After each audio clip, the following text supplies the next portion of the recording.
Can you make a video on the history of the horror film? Sure thing. Hey there, and welcome back to my channel. I am your host, and today we're going to be talking about the history of the horror film. That's right. The one genre that can make you scream, the one genre that can keep you up at night, the one genre that has some of the most iconic movies ever made. Horror is truly a staple of filmmaking and is a very important genre that should not be overlooked. Throughout the decades, there have been so many amazing horror films that were both groundbreaking and terrifying. So sit back and relax as I take you through all of the key eras of horror. Let's do this chronological order, shall we? Well, the first horror movie was an 1896 French short film called Le Manoir du Diable, or The Haunted Castle. It was directed by Georges Méliès, who is best known for his fantasy films, such as A Trip to the Moon. The Haunted Castle, however, was a departure from his usual work as it was based on the Gothic horror novel The Castle of Otranto by Horace Walpole, which is considered to be the first Gothic novel ever written. The story follows a man who is tormented by supernatural forces after entering into a cursed castle. The film was praised for its special effects and its ability to evoke a sense of dread and suspense. It also helped to establish the haunted house as a horror trope that would become popular in later years. After this, we then fast forward to the Universal Classic Monsters era. This period lasted from the 1920s to the 1940s, and it was characterized by the creation of iconic monsters such as Dracula, Frankenstein's monster, and the Wolfman.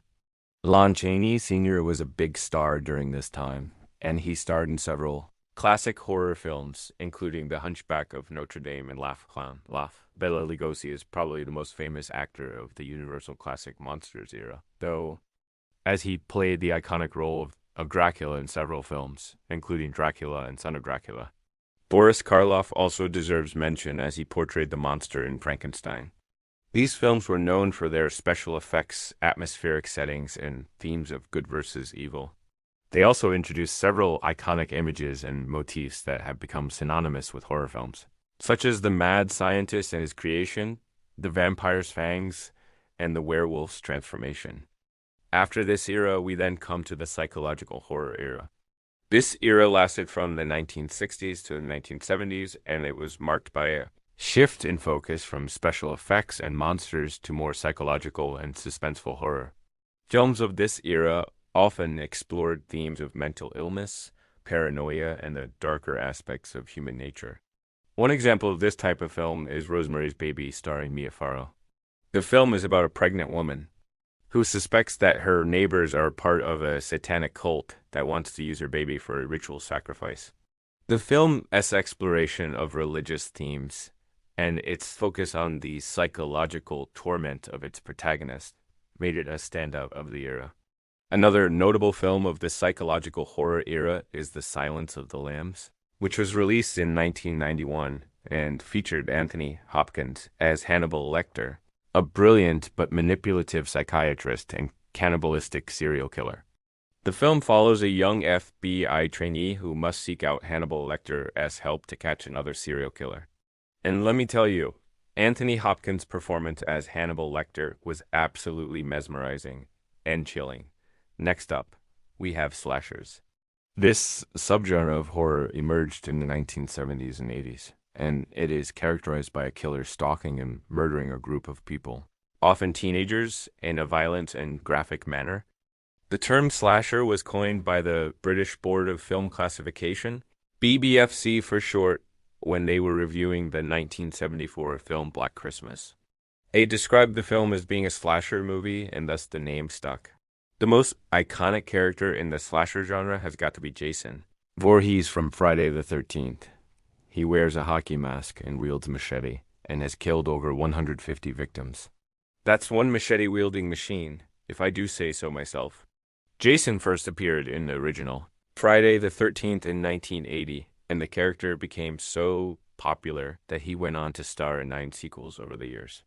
Other notable slashers include Michael Myers from Halloween, Leatherface from the Texas Chainsaw Massacre, and Freddy Krueger from A Nightmare on Elm Street. Now, these slashers had a huge impact on the horror genre and popular culture as a whole.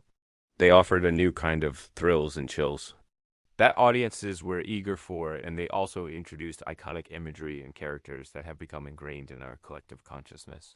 The slashers are still being made today, and I'm sure that they will continue to be for years to come. Now, next, let's talk about the found footage subgenre. This is relatively a new subgenre of horror that emerged in the late 1990s and early 2000s. It is characterized by its use of handheld cameras and other amateur recording devices to create a sense of realism and immediacy. The Blair Witch Project is widely regarded as being the film that helped to popularize the found footage style. It was released in 1999 and was shot entirely using handheld cameras to follow three student filmmakers who go into the woods to document the local Blair Witch legend. But they soon find themselves being stalked by a mysterious force. The film's use of shaky handheld cameras and its nonlinear narrative created a sense of realism that was both terrifying and innovative. Another popular found footage horror film is the 2007 film, Cloverfield. It follows a group of friends in Tokyo as they try to survive the aftermath of a mysterious giant monster attack. The film's found footage style added to the sense of chaos and destruction that was depicted on screen. And finally, we have elevated horror. This is a newer subgenre of horror that has gained popularity in recent years, and it is characterized by its focus on strong performances, complex characters, and thought-provoking themes, as well as its ability to scare. The goal of elevated horror is to create a film that is both entertaining and intellectually stimulating, something that is often lacking in the horror genre. Get Out is a prime example of this new age of horror. It is a 2019 film about a woman who returns home to find that her family and friends have all committed suicide.